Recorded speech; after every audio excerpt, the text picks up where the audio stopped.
Who killed John Kennedy? Why did he take a new route and not use a bulletproof vest? I will tell you all the circumstances of this horrific murder that shook the world. From the official version, which more than 70% of Americans don't believe, to truly frightening theories. Stay tuned. A logical question arises. Why him? John Kennedy did not just enter history as one of the most popular U.S. presidents. He became a symbol of a new era. At 43 years old, he took office in the Oval Office, winning the 1960 election. His opponent, Richard Nixon, initially spoke of fraud but soon conceded defeat. It is believed that the difference between the candidates was only 113,000 votes out of a total turnout of 68.8 million voters. Why did Americans love this young Democrat so much? The advent of televised debates played a significant role, showcasing Kennedy as a confident orator with incredible charisma. In contrast to the tense Nixon, Kennedy appeared calm and convincing. Perhaps this helped him win the hearts of voters. During his short presidency, less than 2 years, Kennedy faced one of the most tense moments in human history, the Cuban Missile Crisis. The situation was so critical that the world awaited nuclear war daily. The U.S. installed missiles in Turkey, prompting the USSR to place missiles in Cuba. However, through Kennedy's diplomatic efforts and his ability to negotiate with Nikita Khrushchev, the sides reached an agreement, and disarmament began within months. Equally important was his decision to boost the U.S. space program. In September 1962, Kennedy announced plans for space exploration and a manned mission to the moon to an audience of 35,000. Although Kennedy did not live to see these plans realized, the programs he initiated, including Apollo, led to 6 successful lunar missions. So, there were many reasons to both love and hate him. But what happened on the day of the assassination? Kennedy was known for wanting to appear more accessible and open, which showed in his refusal to wear a bulletproof vest and enhance security, even in potentially dangerous moments. Tragically, this led to his wife, Jacqueline, being nearby and picking up parts of her husband's skull after the shot. Imagine her feelings. In the summer of 1963, Kennedy decided to visit Texas to lay the groundwork for the upcoming elections. He was met with mixed reactions in this state, partly because his 1960 victory was attributed to Lyndon Johnson's Texan roots, the vice presidential candidate. The trip to Texas was an attempt to strengthen ties with the state's residents. On November 21st, Kennedy and his wife arrived in San Antonio, then flew to Houston, and the next morning to Dallas, where they were warmly received by the crowd. The day in Dallas started with rain, but by noon the weather cleared, allowing the removal of the car's convertible top so that people could see their president better. Kennedy wanted to be as close to the people as possible, asking to slow down the motorcade and refusing enhanced security measures, including a bulletproof vest and additional guards. This decision cost him his life. As the motorcade approached Dealey Plaza, Nellie Connolly, the wife of the Texas governor, expressed admiration to Kennedy. "Mr. President, you can't say Dallas doesn't love you," the president smiled in response. "Of course." At 12:30, passing by the Texas School Book Depository at the intersection of Houston Street and Elm Street, the president's limousine became a target for a sniper. According to eyewitnesses and the official version, 3 shots were fired. The first shot hit Kennedy in the back, passed through, and wounded the governor seated in front of him. The second shot hit Kennedy in the head. At the moment of the second shot, Jacqueline rushed to the back of the limousine. It seemed she was trying to escape the car, but a guard stopped her. In reality, the First Lady was trying to pick up a fragment of her husband's skull. She held it in her hands until they reached the hospital, where she handed it to the doctors. Panic ensued in Dealey Plaza. Parents shielded their children. Some fell to the ground, others ran in fear.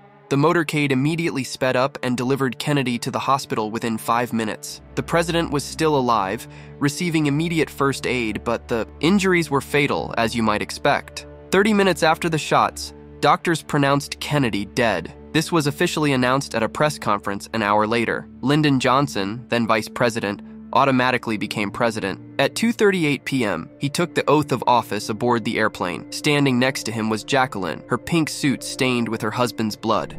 After Kennedy's tragic death, around the same time doctors declared him dead, Lee Harvey Oswald was arrested in Dallas. He quickly left the Texas School Book Depository, where the shots were fired, and headed home. Oswald became the main suspect in the president's assassination according to the official version. Initially, he was detained for killing police officer Tippit, which occurred 40 minutes after the attack on the presidential motorcade. Later, he was charged with killing Kennedy as well. However, the case never went to trial. 2 days later, Oswald was killed by nightclub owner Jack Ruby during his transfer from police headquarters. This murder was broadcast live, and Oswald died in the same hospital as Kennedy. According to U.S. law, a deceased person cannot be tried.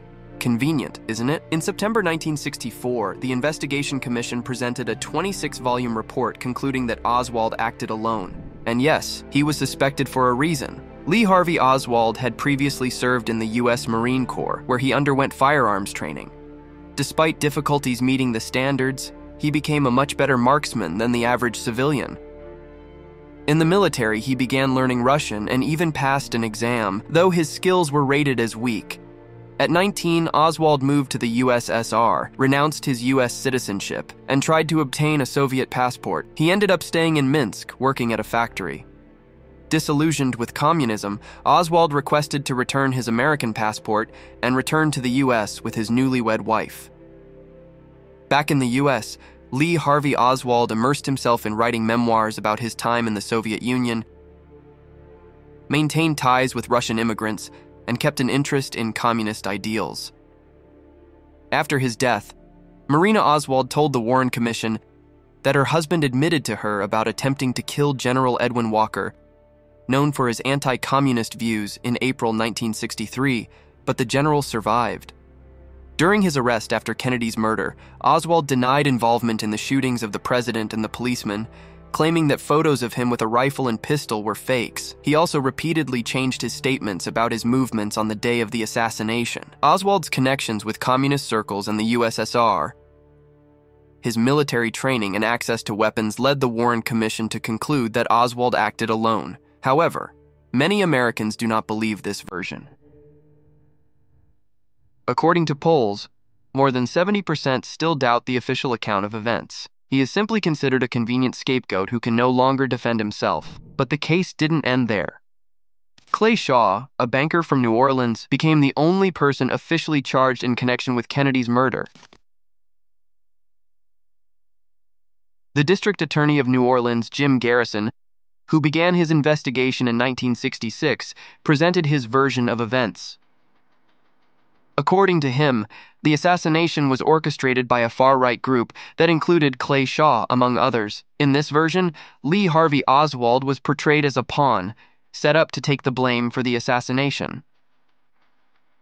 Garrison suggested that there were actually two snipers: Oswald, whose shooting was not decisive, and another more skilled marksman positioned on the grassy knoll, which provided a better vantage point and opportunity for an accurate shot. The motivation for the assassination, according to Garrison, was dissatisfaction with Kennedy's foreign policy, especially his efforts to improve relations with the USSR and his push to expand civil rights for African Americans in the USA. However, Garrison's arguments were not convincing to the jury, who acquitted Clay Shaw, finding him not guilty of being involved in the conspiracy or the president's murder. Yet the public didn't stop there. Robert Cutler's theory is one of the most unusual and grim versions of the events of that day. What does it entail? He suggests that the president was attacked by 3 individuals, one of whom used a dart with a paralytic poison. Can you imagine? Analyzing footage of Kennedy's motorcade, expert Richard Sprague noticed a man with a large black umbrella standing by the road on the grassy knoll. Despite the clear weather, this man opened the umbrella and raised it above his head at the moment when Kennedy's limousine passed by, in sync with the first shot. Sprague claimed that 6 shots were fired from 3 different positions on Dealey Plaza, coordinated by the umbrella man.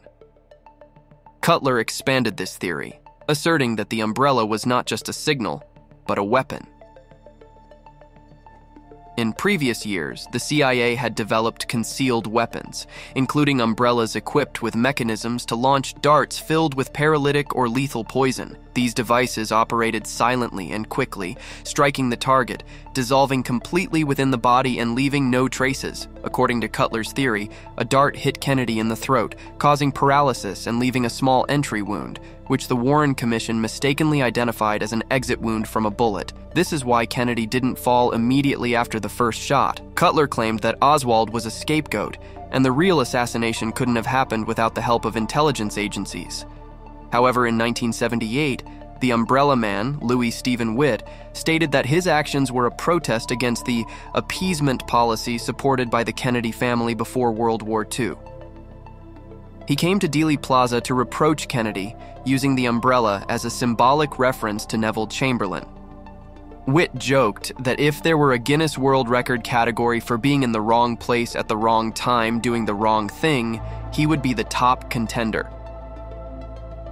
And speaking of intelligence agency involvement in Kennedy's assassination, Cutler supported the notion that the CIA might have had an interest in his death. Why? The answer is simple. Due to Kennedy's plans to reduce the agency's powers. Many historians and journalists, including Soviet journalist Genrikh Borovik, who pointed to the CIA's involvement in other political assassinations of the time, shared this opinion. Furthermore, Kennedy's reformist intentions, which threatened the influence of intelligence agencies, could have created the motivation to organize his assassination, as reflected in the fate of his brother Robert, who was also killed in 1968 during his presidential campaign. This theory continues to spark discussions and debates among researchers and the public, maintaining interest in one of the most tragic and mysterious moments in American history.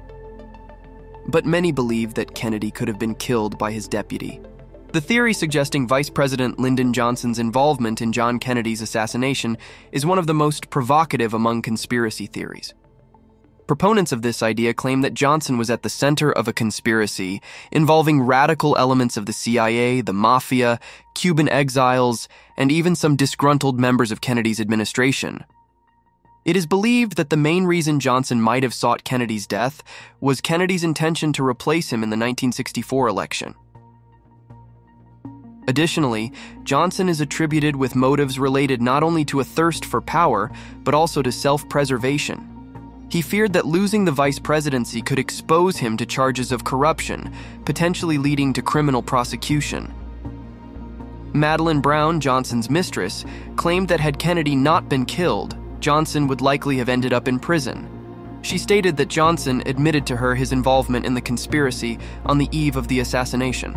Dallas, where the murder took place, was not chosen by accident. Johnson, being a native Texan, had control over the local police, which could have facilitated the cover-up of evidence. Specifically, there was speculation about the possible concealment of Mac Wallace's fingerprints, a former Marine, in the book Depot, Satori from where the shots were supposedly fired. The change in the presidential motorcade's route through Dealey Plaza was also associated with Johnson and Texas Governor John Connally.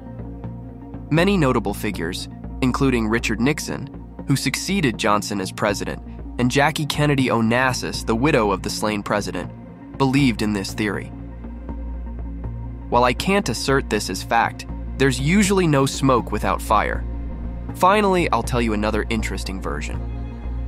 On November 1st, 1963, a coup occurred in South Vietnam, during which the legitimate government was overthrown, and President Ngo Dinh Diem and his brothers were killed. There's a version that the coup was organized with the support of the CIA at the behest of US President John Kennedy. This move, possibly intended to stabilize the region, instead led to unexpected consequences. Many conspiracy theorists believe that Kennedy's assassination 3 weeks after the coup in Vietnam was an act of revenge. Less than 2 days after the tragedy in Dallas, Lucien Sardi, a native of Corsica, a notorious hitman and drug dealer, was detained. On the morning of Kennedy's assassination, Sardi was in Fort Worth, where the president gave a speech, and a few hours later, he was already in Dallas. According to the FBI, Sardi had undergone training in military camps and was wanted by French authorities for anti-government activities. He was also linked to the OAS, a secret ultra-radical organization of French military officers opposed to de Gaulle's policies. Instead of arresting and interrogating Sardi, who some theorists believe might have been hired by the Vietnamese to kill Kennedy, The FBI allegedly secretly transported him to Mexico or Canada, allowing him to escape unpunished. How can such a thing be explained? What do you think? Which version seems more plausible to you? Write your thoughts in the comments. And yes, if you like this episode, make sure to subscribe to the channel and hit the like button. Thanks for watching.